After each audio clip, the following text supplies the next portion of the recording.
Thank you, Chair Durbin. I appreciate you holding this hearing because I find it difficult to comprehend we're still in this position.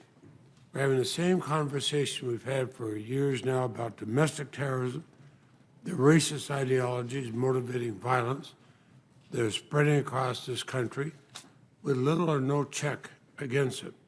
Each day and each week seems to bring new tragic incidents. Increasing number committed by individuals who hold white supremacist ideologies.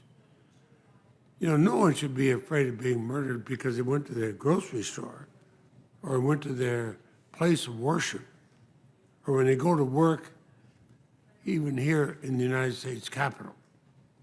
And yet that's the reality facing millions of Americans every day. The heinous mass shooting in Buffalo last month is a painful reminder that domestic terrorism, motivated by white supremacists, is still very present and is spreading in the United States. That's not hyperbole, that's a fact. Look to the FBI. They reported the number of hate crimes in 2020 was the highest recorded in 2 decades. Nearly half of the domestic terrorism investigations that year involved racially motivated violent extremists. 87% of the subjects of those investigations were white supremacists. And now we have another unspeakable tragedy. 10 individuals killed in Buffalo while shopping at their local grocery store, something we all do and we should be the safest place. But they died at the hands of an individual who had been motivated by a racist conspiracy theory. There's going to be accountability for these crimes. But we also have to act against the root causes of this growing hate.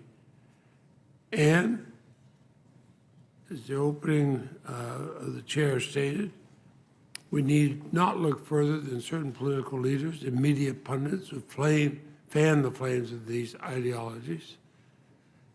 And in doing that, they give them the sheen of legitimacy.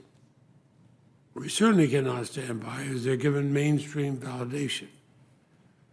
We can be heartbroken, but we must be resolute because lives depend on our ability to extinguish the flames of hatred and violence permeating our country. We say we'll pray for the victims. In my state, we pray that the Congress and all of us will come together and pass real laws that will protect us.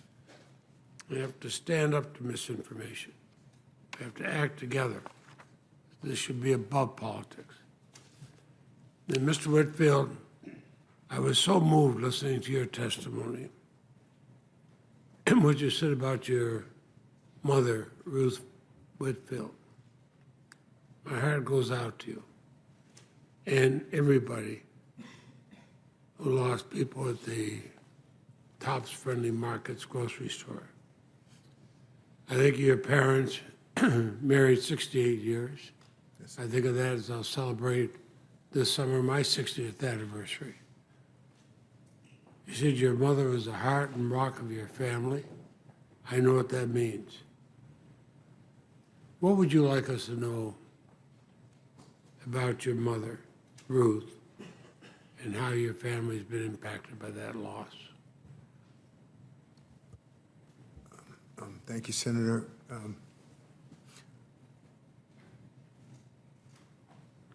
I'd like you to know that my mother's life mattered. I'd like you to know that there's nothing that we can do to bring her back.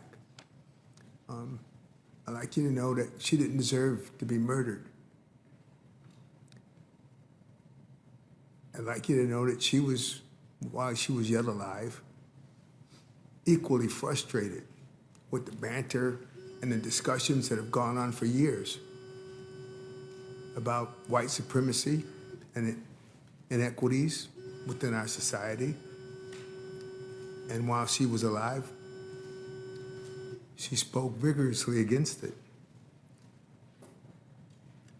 In her death, we're here to carry her legacy forward.